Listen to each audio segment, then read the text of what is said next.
Hello po, ako po si Chef Pang. Nandito po tayo ngayon sa Vine Building sa bago kong location ng Hababan sa Poblasyon, Street Food Makati.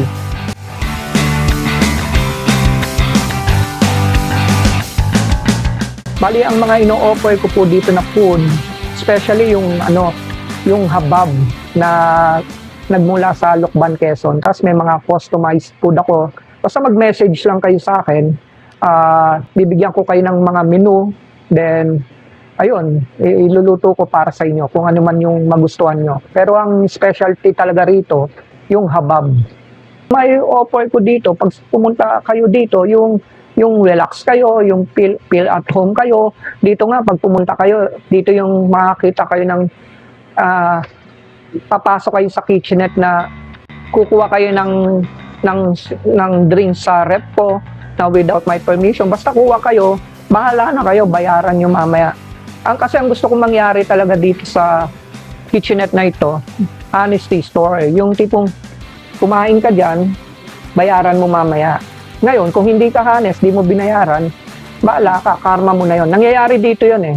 Nagsimula ako nung year 2022, no? Ano yun eh, pandemic days. Nag-umpisa lang ako sa harap ng bahay. May maliit akong kiosk na ganon. Mga 1 year ako doon. Nakaipon ako ng konting pera. So, umupa ako ng mas komportable. Pero maliit na store lang. So, 3 taon din ako doon. Ayun, doon ako nag-umpisa. Hanggang nandito na ako ngayon, 4 na taon na ako ngayon. Tuloy-tuloy lang. Hindi ko sinukuan. Marami akong pinasukan trabaho eh. Naging musician ako. Yung pagiging musician ko, yung banda, hindi ko naman ginawang hindi ko ginawang trabaho. So parang ano ko na lang yon sa lifestyle ko kasama sa pagiging punk ko. Kasi punk banda ko eh. So tumugtog kami ng mga kabanda ko na mga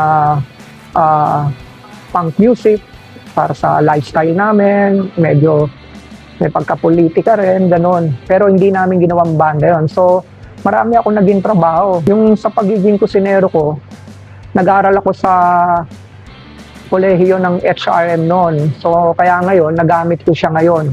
Tapos, marami akong pinasukang mga restaurant noon na hindi alam ng iba yon na yung pala yung trabaho ko. Kasi hindi ko naman sinasabi talaga noon eh. Yung sa pagiging punk na hindi ko malilimutan. Yung naging struggle ako. Kasi, yung pagiging punk ko, hindi lang naman parang passion eh. Kasi mula nung naiwan ako ng parents ko noon, nag-start na yung pagiging punk rock ko. Naging struggle na yung buhay ko. Independent na ako noon. Ayun. Yun, hindi ko malilimutan yun. So, kaya ako nandito ngayon. Nag-start ako noon, bedridden eh. Almost 4 years ako noon na bedridden. Akala ko hindi na ako makakabangon ulit. So, kaya, kumbaga, thanks Lord na it's a miracle na, naka-survive ako in 4 years. Saka nabuo itong Hababan. Kung di ako naka-survive, ewan ko ba, wala na ako noon. Yung isang gabi yun, forever tulog na ako noon. Para sa akin, yung music at cooking, pareho lang eh. Pero music is music, yung cooking is cooking, di ba? Pero ako, pinagsasabay ko yun kasi habang nagluluto ako, may music. Katulad yan, nakita nyo, di ba? Habang nagluluto ako, may music. Yun, pareho lang. Ang naiiba lang doon yung mga lyrics ng kanta, tsaka yung mga tema ng music, ganon. Pero ako, sa ngayon, nandito ako sa stage ng music na cool lang eh. Minsan, jazz na music ko habang nagluluto eh. Hindi na masyado yung noise, naiirita ako minsan pag ganon. Gusto ko yung cool lang. Pero may kinig pa rin ako ng mga noise music. Pag gusto ko yung, lalo na pag closing ako, gusto ko magsarado na agad. Mabilis ang trabaho yun. Pero music is music. Ayun, walang barrier sa music eh. Kapag luluto, ganun din. May nagsabi na nga sa akin eh, dati nag-umpisa pa lang, magpapansit ka lang. Itong magpapansit na to, noon, ito ako ngayon, di ba? Nasa na siya ngayon, yung parang tumahimik. Kasi ako, chinaga ko. Hindi ko kinahiya yun. Nagtinda lang ako ng pansit. Nagtinda ako ng pansit sa kalye. Pero chinaga ko yun. Hanggang struggle ako, tuloy-tuloy lang. Hindi ko pinansin yung mga nasa likod, yung mga nagbabackstab, lalo na sa social media. Marami yun dati. Pero wala ka namang magagawa eh. Kung papansinin mo sila eh. Ang dapat nyong unahin, intindihin yung sarili nyo kung paano mabuhay sa mundo, hindi sila. Kasi yung mga nadidisappoint na yun, mga wala nang ginagawa sa buhay siguro. Kaya nila nasasabi yun. Ganun ang buhay. Nung that time na nasa punk days ako, di ko naisip yun. Ang naiisip ko lang, this is life ng punk days ko. Ito lang, banda ko, punk forever, punk sunset, gano'n. Wala. Pero nung medyo bata pa ako noon, mga 20s, 30s, 40s, then going up, yung tipong, doon ko na naisip na kailangan may pagbabago. Pero still, punk pa rin ako ngayon. Pero hindi na ako active doon sa mga, kahit naman hindi ka active sa mga punk gig, kung punk ka eh. Oo. Yung iba kasi, pananaw nila, dapat punk ka, dapat lagi ka nasa concert ng punk. Hindi naman ganun. Siyempre, meron kang ano sa buhay. Anong bang tawag doon? Obligasyon sa buhay, di ba? Hindi lang naman yung obligasyon mo yung pag-a-attend ng concert ng punk. Hindi naman ganun yun. Ayun. Yung time namin kasi, nung bata kami, medyo aggressive. Parang, anarchist, anti-establishment, anti-ganyan. Daming anti-capitalism. Well, actually, itong ginagawa ko, masasabi kong capitalism din to. Yung maliliit na negosyo, capitalist pa rin yan eh. Lahat naman eh. Pero syempre, pag ang buhay mo, nasa mahirap kang sitwasyon, kailangan gumawa ka ng solusyon. Ikaw ang gagawa. Paano yun? Puro ka na lang nagre-rebelde. Saan mapupunta yung buhay mo pagdating ng panahon? Tatanda ka na lang nakatunganga. Di ba? Wala kang kakainin. Lalo na kung may pamilya ka. Anong papakain mo sa pamilya mo? Pang pa rin naman ako. Hindi naman to passion. Hindi naman to yung forma ko lang. Ito na yung forever kong forma. Natutulog ako. Nasa bahay ko. Kahit wala nga akong damit. Pangka ko eh. Yung baga, nasa puso, isipan ko na yun. Walang rason para maging malungkot. Kailangan lagi kang masaya. Always look at the bright side. Kailangan positive ka lagi. Pinigay ni Lord yun na siguro dapat lumipat na ako kasi tagal ko na rin doon. And then, ayun nga, dumami na yung mga sumusuporta, yung guests ko. So, hindi ko na kaya i-accommodate doon. So, ngayon, mas parang napaganda yung blessing. Blessing. Talagang, ito na yung tadhana. Tadhana. Yun nga, yung sabi ko nga, dito at least kahit pa paano, may naiipon ako.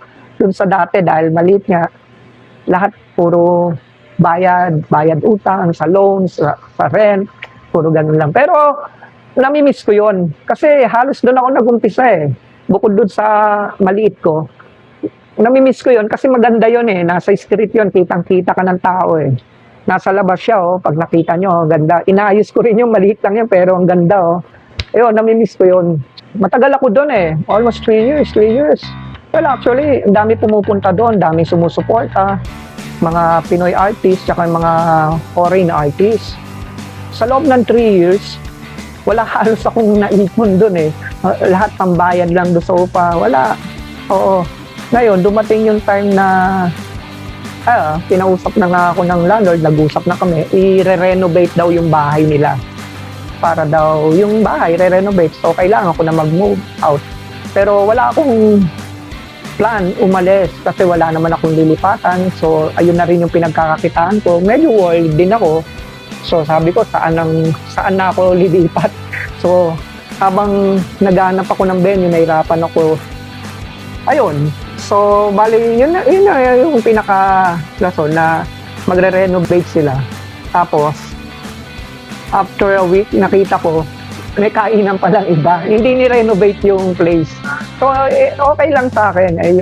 Kanila naman, di ba, wala naman ako magagawa. Ang mahalaga, nagbabayad ako ng renta sa kanila. Ito yung maganda. Yung pagtapos ng mga ilang buwan, tagal din, nakahanap akong pwesto. Ito na nga yun. Yung buying building, nagpapasalamat ako dahil sinuportahan nila ako na yung isang katulad ko na artist na mga ganito, mga small micro business na ganito, sinuportahan nila ako. Then, nag-usap kami. Ayun, sinuportahan nila. Kaya Ayan, nasa fifth floor na lang ako. Kaya sabi, may kasabihan, oh Pang, balang araw, titingalain ka. Ayun, nagkatotoo. Nasa fifth floor na ako. Hindi yung titingalain dahil maraming pera. Titingalain ka lang. Ayun na, ayun si Pang, nasa fifth floor. Gusto po yung May ano nga pala, pag pumanik kayo rito, mag-ready kayo, may kasamang free exercise, di ba? Ayun. Pero ngayon, dito, okay na ako. Ano na ako rito. Relax, sobrang masaya na ako dito sa bagong venue. Ang maganda lang dito, na-accommodate ko silang lahat. Hindi katulad doon sa kabila, kasi maliit, no? Tapos, talagang hindi ko ma-accommodate. Dito, pwede kang umupo doon, sa labas, pwedeng, nakita nyo naman, may rooftop din doon, pwede rin umupo ang mga guests doon. Tapos, kahit saan na-accommodate ko. Pero basta, willing to wait kayo kung gusto nyong kumain dito, kung gusto nyong mapaglutuan ko kayo. Kasi kita nyo naman, mag-isa lang ako. Pero lahat kayo lulutuan ko. One by one, isa-isa. Hindi, habang nagluluto ako, ayun, inom-inom muna kayo ng juice. Ganun, tapos kwentuhan. Kasi dito hindi naman nakakainip mag-abang eh. Di ba? Kita nyo naman, no? Na marami kayong makikita. Maraming story dito sa loob ng Hababang sa poblasyon.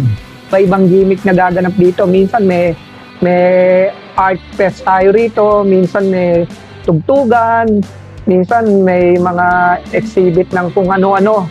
Iba-iba, parang ang kakaiba, di ba? Ako lang yung kakaiba dito sa taas. Pagbaba niyo sa baba, di ba? Iba-ibang ano eh.